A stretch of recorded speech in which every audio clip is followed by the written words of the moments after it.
பச்சை புடவைக்காரியாய் உன் தாய் மீனாட்சி நான் இன்று வந்திருக்கிறேன். நீ வேண்டியது அனைத்தும் நாளை உன் கையில் கிடைக்கும்.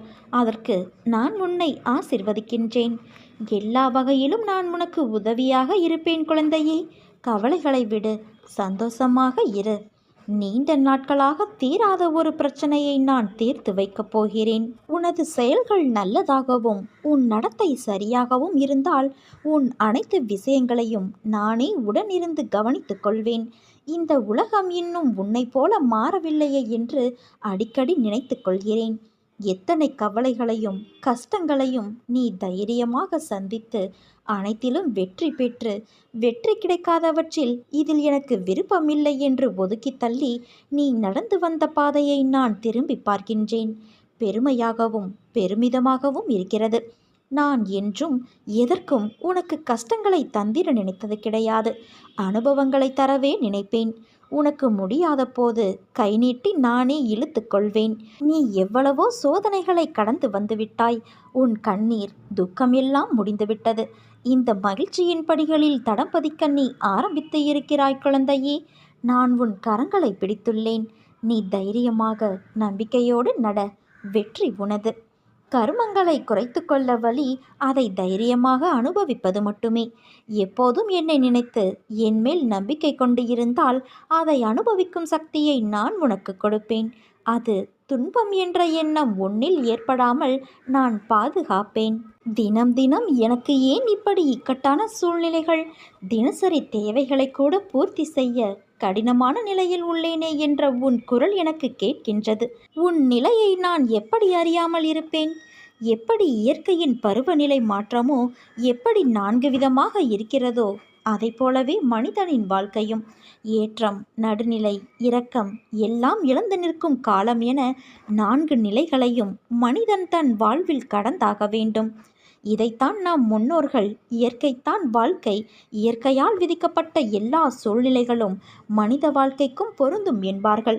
அதனால் மனிதனின் வாழ்வு இயற்கையை சார்ந்ததுதான். அதன் சக்கரத்தில்தான் சிறுகோளாய் நாம் பயணிக்கின்றோம்.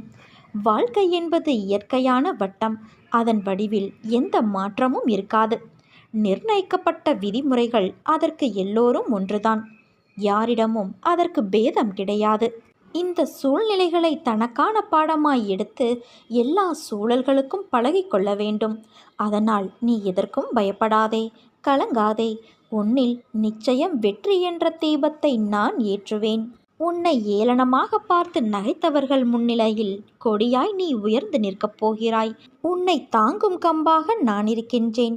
என் உயிராய் நீ இருக்கின்றாய். என்றும் நாம் இருவரும் தாயையும் பிள்ளையையும் போல இருப்போம்.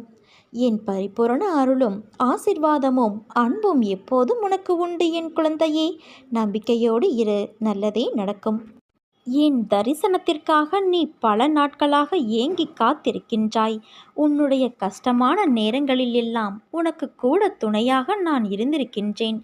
ஆனால் உன்னால் என்னை காண முடியவில்லை. கொஞ்ச நேரம் ஒதுக்கி உன் மனதிலே என்னை தியானித்துப் பார். முதலில் நான் உன்னிடம் பேசுவேன். பிறகு சில நாட்கள் கழித்து நீ என்னை நிச்சயமாக காண முடியும். இறைவன் நிறைந்திருக்கும் வெட்டவெளியே உண்மை.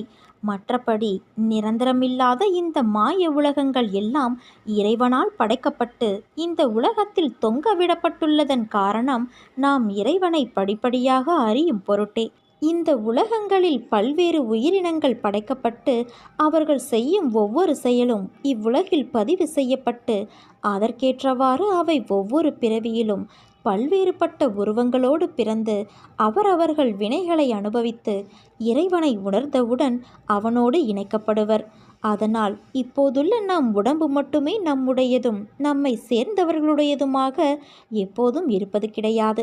இந்த பிறவியில் நம்மோடு இருப்பவர்கள் அடுத்த பிறவியில் வெவ்வேறு இடங்களில் கூட வெவ்வேறு நபர்களோடு கூட இருப்பார்கள். இதை உணராதவர்கள் ஒவ்வொரு கெட்ட வினைகளுக்கும் பதில் வினைகளை செய்யாமல் இருக்க தெரியாமல், பொறுத்திருக்க தெரியாமல், உடனே பதில் வினைகளை யோசிக்காமல் செய்து பாவ மூட்டைகளை அதிகரித்து ஒரு குறிப்பிட்ட காலத்திற்கு பிறகு இந்த உலகங்களோடு சேர்ந்து அழிக்கப்பட்டு விடுவர்.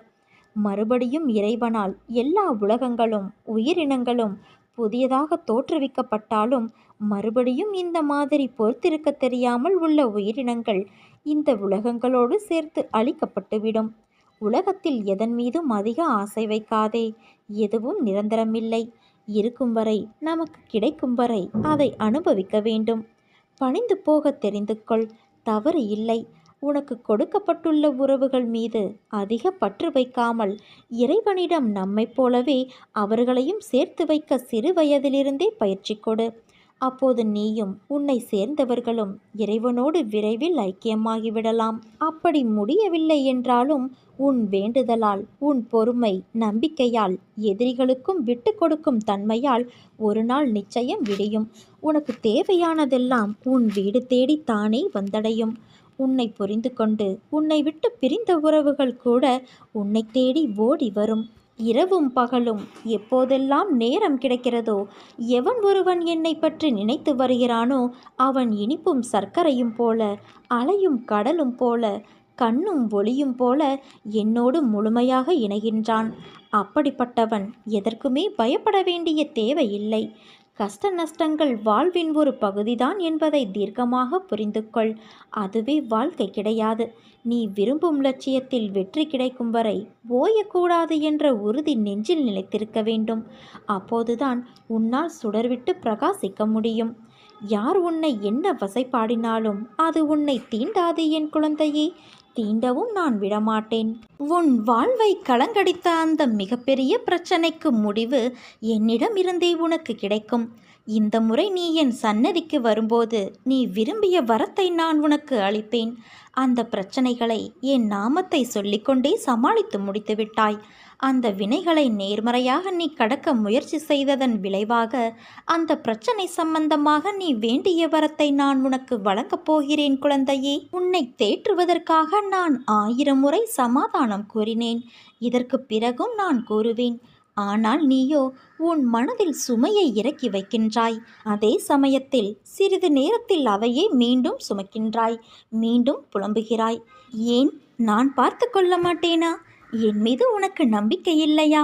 உனக்கான அனைத்தையும் நான் சரி செய்து வருகிறேன். நீ என் மீது நிறைய அன்பு வைத்துள்ளாய். அது எனக்கு தெரியும். நீ ஜென்ம ஜென்மமாய் என்னுடைய உயிராய் இருக்கும் குழந்தை. உன்னை சரி செய்வது என்னுடைய பொறுப்பு. உன்னை ஒருபோதும் நான் வேதனைப்படுத்த மாட்டேன் குழந்தையே. உனக்கு இன்றைய நாள் வரை நண்பர்கள் காயப்படுத்தி இருப்பதை மட்டும்தானே நீ அறிவாய். ஆனால் உண்மையான நோக்கம் உன்னை காயப்படுத்துவதல்ல. அவர்கள் உன் அன்பை ஒரு பொருட்டாக கூட மதிக்கவில்லை. உன்னை கேலி பொருளாக மற்றவர்களிடம் சிரித்து உன் அன்பை அலட்சியப்படுத்திய வழி அது. நீ உரிமையாய் கோபம் கொண்டதை அவர்கள் சித்தரித்து சொன்ன விதத்தால் அவர்கள் முன் நீ கோபம் கொண்டவர்களாக தெரிய வைத்து உன் பெயரையே கெடுத்தார்கள். புது நண்பர்கள் அறிமுகத்தால் உன்னை அலட்சியம் செய்து பேச வைத்தார்கள். எதற்கு என்று அமைதியாக இருந்தாலும் உன்னை விடாமல் காயப்படுத்தி பதம் பார்க்கிறார்கள். அவர்கள் நம்பிக்கைக்கு உரியவர்கள் அல்ல என்பதற்காகத்தான் உனக்கு அதை பற்றிய விஷயங்களை புரிய வைத்து அவர்களிடமிருந்து உன்னை நான் விலக்கினேன். இனிமேல் எல்லாம் நல்ல நேரம்தான். உனக்கு அவர்களிடம் இப்படி பேசாமல் இருக்கிறோமே சரியா என்றுதானே யோசிக்கிறாய்? சரிதான். உனக்கு இந்த அமைதித்தான் நிம்மதி தரக்கூடியது. நீ போகும் பாதையை நான் வழி காட்டுகிறேன். அதனால் இது சரியா என்று யோசிக்காதே. நான் துணை நின்று பாதுகாப்பேன். ஏனென்றால் நீ என் உயிரான குழந்தை. நீ என் பரிபூரண அருளும் ஆசிர்வாதமும் அன்பும் பெற்ற என் செல்ல குழந்தை நீ. என் திட்டம் எப்பொழுதுமே சிறந்தது. சில சமயங்களில் செயல்படுத்தும் முறை தாமதமாகவும் வேதனையாகவும் இருக்கலாம். ஆனால் நான் மௌனமாக இருக்கும்போதும் நீ காத்திருக்கும் போதும் நான் உனக்காக சிறந்த சூழ்நிலைகளை தயார் செய்து கொண்டு இருக்கிறேன். அதை எப்போதும் நீ நினைவில் கொள். நீ கண் கலங்கும் போது கை கொடுத்து ஆறுதல் படுத்த நான் இருக்கும்போது எந்த துன்பம் உன்னை நெருங்கினாலும் புன்னகையோடு எதிர்கொள். நான் உன்னோடு தான் உனக்கு துணையாக இருக்கிறேன் என்ற நம்பிக்கையில். நான் உன்னை காக்க வைக்கிறேன் என்று நினைக்காதே குழந்தையே. காத்திருப்பதின் பலனை நீ அறியும்போது நீயே கண்கலங்குவாய். அதற்கான காலத்தை அடைய நீ நெருங்கி கொண்டு இருக்கிறாய். நம்பிக்கையோடு இரு, நல்லதே நடக்கும். எந்த பிரச்சனை உனக்கு அதிகம் கஷ்டம் தருகிறதோ அந்த பிரச்சனையாலேயே நீ அதிகம் வாழ்க்கை பாடத்தை கற்றுக்கொள்வாய். எவ்வளவு தோல்விகளை சந்தித்தாயோ அவை அனைத்தையும் ஜெயிக்கப் போகிறாய். நான் உன் நிழலாக கூடவே வருவேன் குழந்தையே. வாழ்க்கையில் எதுவுமே காரண காரியங்கள் இல்லாமல் நடக்காது. வெட்ட வெளியில் வானில் இறைவனால் அமைக்கப்பட்டுள்ள இந்த உலகங்கள் அனைத்துமே காரண காரியங்களோடு திட்டமிட்டபடி இயங்கி வந்து கொண்டிருக்கிறது.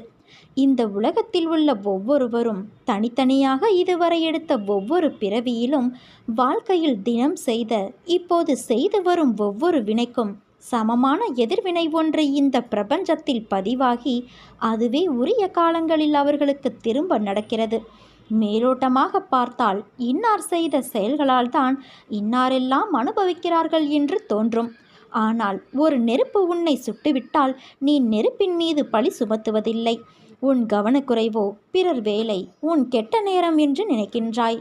நன்கு யோசித்து பார்த்தால் தீதும் நன்றும் பிறர் செய்து வாரா என்பதும், நமக்கு நன்மை துன்பம் செய்பவர்கள் வெறும் கருவிகள்தான் என்பதும், நாம் முந்தைய பிறவியில் செய்ததே நமக்கு திரும்ப அந்த கருவிகளின் வடிவில் வருகிறது என்றும் உனக்கு புலப்படும். உன் துன்பத்தை நீயே பெருமளவு உனக்கு நல்ல காலம் வரும் வரையில் குறைத்து கொள்வாய். எல்லாவற்றிற்கும் பின்னால் ஒரு காரணம் நிச்சயம் இருக்கிறது. இறைவனே குரு வடிவில் வருவதால் அவரை நீ சரணடையும் போது, இறைவனால் படைக்கப்பட்ட நீங்களே பிறர் குற்றங்களை மன்னிக்கும் போது உன்னுடைய பெரும்பாலான குற்றங்கள் உனக்கும் மன்னிக்கப்படும். எதிர்காலத்திலும் நீ குற்றம் ஏதும் செய்யாமல் நல்லவைகளையே செய்யும்படி இறைவனால் பார்த்து கொள்ளப்படும். என்னை நீ இறை வடிவத்தில் உள்ள குருவாக கருதி என்னை இறுக பற்றினால், மேலே சொன்ன வாழ்க்கையின் பொருளை உனக்கு உணர்த்தி உன்னை பொறுமையாக இருக்க வைத்து நாமத்தை ஜபிக்க வைத்து, எதையும் நீ அனுபவிப்பது முழுவதும் தெரியாமல் என் அருளால் இரும்பு போன்ற உன் கர்மாவை பஞ்சு போலாக்கி தலைக்கு வந்தது தலைப்பாகையோடு போயிற்று என்றபடி மட்டும் உன்னை அனுபவிக்க வைத்து, அதிலிருந்து ஒவ்வொருவராக உன்னை விரைவில் வெளியில் வர வைத்து உன் விருப்பங்களையும் என் விருப்பங்களையும் நிறைவேற்ற செய்வேன். இதை நீ உறுதியாக நம்பு. அந்த நம்பிக்கையை உன்னை ஒரு வழிகாட்டியாய் அழைத்துச் செல்லும், பயணிக்கும். உன் விருப்பங்களையும் என் விருப்பங்களையும் அது நிறைவேற்றும். நான் என்னிடம் வருகின்ற சாந்தியற்ற மனதை உடையவர்களுக்கு நல்ல கதைகளை சொல்கிறேன், லீலைகளை செய்து காட்டுவேன். அது ஒரு ஆனந்தம். தாய்க்கு தன் குழந்தையின் விஷயத்தில் இருக்கும் சுயநலமே என்னிலும் இருக்கிறது. ஆரம்பம் என்ற ஒன்று இருந்தால் முடிவு என்ற ஒன்று உண்டு அல்லவா? நீ ஏன் இதுதான் உன் முடிவு என்று நினைக்கிறாய்? வருடக்கணக்காக நீ கூனி குறுகி புழுங்கி தவித்து அனுபவித்து வரும் மனவேதனைகள், துயரங்கள், துக்கங்கள், மனவலிகள், அவமானங்கள், வருடக்கணக்காக தினமும் நேர காலம் அறியாமல் என்னிடம் சாஸ்தாங்கமாக விழுந்து பல மணி நேரம் கதறி அழுது வேண்டியது எல்லாம் எப்படி வீணாக போய்விடும்? ஒவ்வொரு வினைக்கும் ஒரு எதிர்வினை ஒன்று உண்டு என்பது உனக்கு தெரியாதா என்ன? அதுவும் பல வருடங்களாக நான் அல்லவா உன்னை என் முன்னிலையில் அதையெல்லாம் செய்து வைத்தேன். உன்னையும் ஒரு பக்கம் காப்பாற்றி கொண்டு, நாம் எந்த ஜென்மத்திலோ செய்த பாவங்கள் தீர நாம் செய்யும் பரிகாரங்களை விடவும் வருடக்கணக்காக கண்ணீர் விட்டு கதறி அழுது வேண்டும் போது அதில் எல்லா பாவங்களும் முழுவதுமாக கரைந்துவிடும். இதை நான் அல்லவா உனக்கு அனுமதித்தேன். இதற்கிடையில் என்ன தடைகள், தடங்கல்கள், தடுமாற்றங்கள், பரிதவிப்புகள் உனக்கு வந்திருந்தாலும் அவையெல்லாம் என் பாதுகாப்போடு தான் உனக்கு நடந்தன. பிறகு என்ன உனக்கு கலக்கம்? உனக்கு நான் சமீபத்தில் கனவிலும் நினைவிலும் என் ரூபமாகவும் மனிதர்கள் மூலமாகவும் பிற உயிரினங்கள் மூலமாகவும் உனக்கு பிடித்த இறை ரூபத்திலும் தரிசனம் தந்து ஆசி வழங்கியது எல்லாம் எப்படி உனக்கு நடக்காமல் போய்விடும்? உன் கரும வினைகள் இனி தீர்ந்துவிட்டன. நீ வெகு விரைவில் மகிழ்ச்சி பாதையில் செல்ல இருக்கின்றாய். உனக்கு நடக்கப் போகும் நன்மை எல்லாமே இனி தானாகவே உன் முயற்சி எதுவுமின்றி திடீரென்ற என்னுடைய நேரடி வருகையால் கண்காணிப்பால் திடீரென நடக்கும். அப்போது உன்னுடைய துயரங்கள், துக்கங்கள், கவலைகள், கலக்கங்கள் அனைத்தும் சூரியனை கண்ட பனி போல விலகும். மகிழ்ச்சி, மன அமைதி உன் வாழ்வில் நிரந்தரமாக குடிக்கொள்ளும். அதை பெற்றுக்கொண்டு என்னை பார்க்க நீ விரைந்து வா. ஒரு இக்கட்டான சூழ்நிலையில் உன்னுடைய மனம் குழப்ப நிலைமையை சந்திக்கும். அப்படி சந்திக்கும் பொழுது மனம் உடைந்து போய்விடாதே. பொறுமையோடு என்ன நடக்கிறது என்பதை கவனித்து கொண்டே இரு. ஏனென்றால் என்னுடைய குழந்தைகளை எப்படியாவது காப்பாற்றுவதே என்னுடைய கடமையாகும். உன் வாழ்வில் வளமும் நலமும் பெற்று நிரந்தரமான நிம்மதியடைவாய். என் வார்த்தைகள் மீது நம்பிக்கை வைத்து நீ செயல்படு. உன் எதிர்கால தேவைகள் அனைத்தையும் நான் பூர்த்தி செய்வேன்.